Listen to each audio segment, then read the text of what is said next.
لو زهقتوا من الاكلات التقليديه تعالى اقول لكم على اكله حلوه جدا وجميله من البدنجان الاسود وهتعجب الولاد جدا.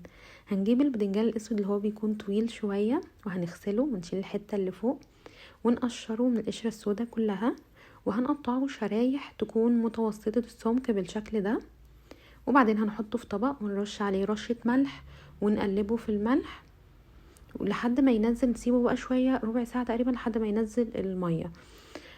بعد كده هنحطه على فوطة وننشفه كويس جدا ونضغط عليه بحيث ينزل اي مية جواه، لان المية دي هي اللي بتطريه.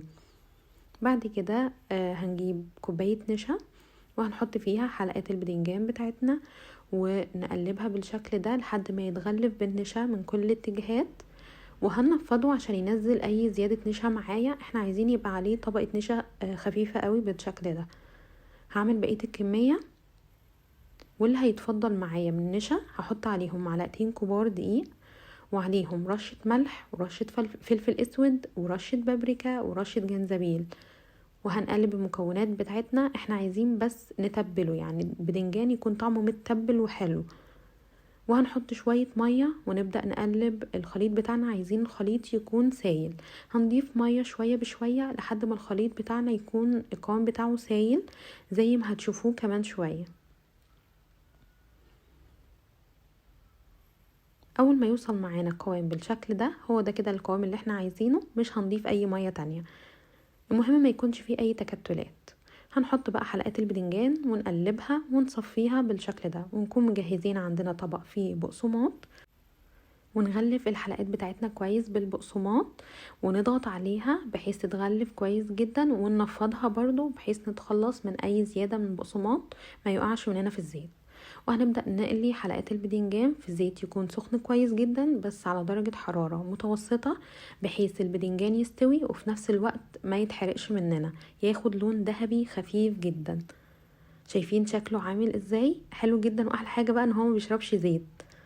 اول ما ياخد اللون الذهبي الحلو ده نبدأ بقى نطلعه، بس في الحالة دي احنا هنطلعه بقى على ايه، على مناديل مطبخ عشان نشيل زيادات الزيت اللي على الوش ما يشربهاش. يعني هو مبيكونش شارب من جوه، هو بس الزيت بيبقى عليه من بره.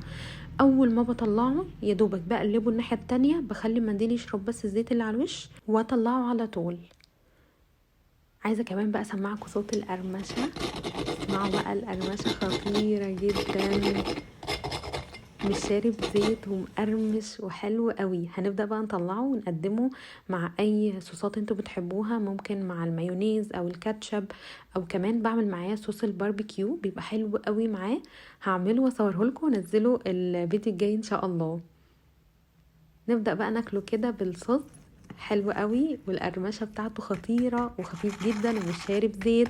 الولاد هيحبوه جدا وهيطلبوه مني كل يوم.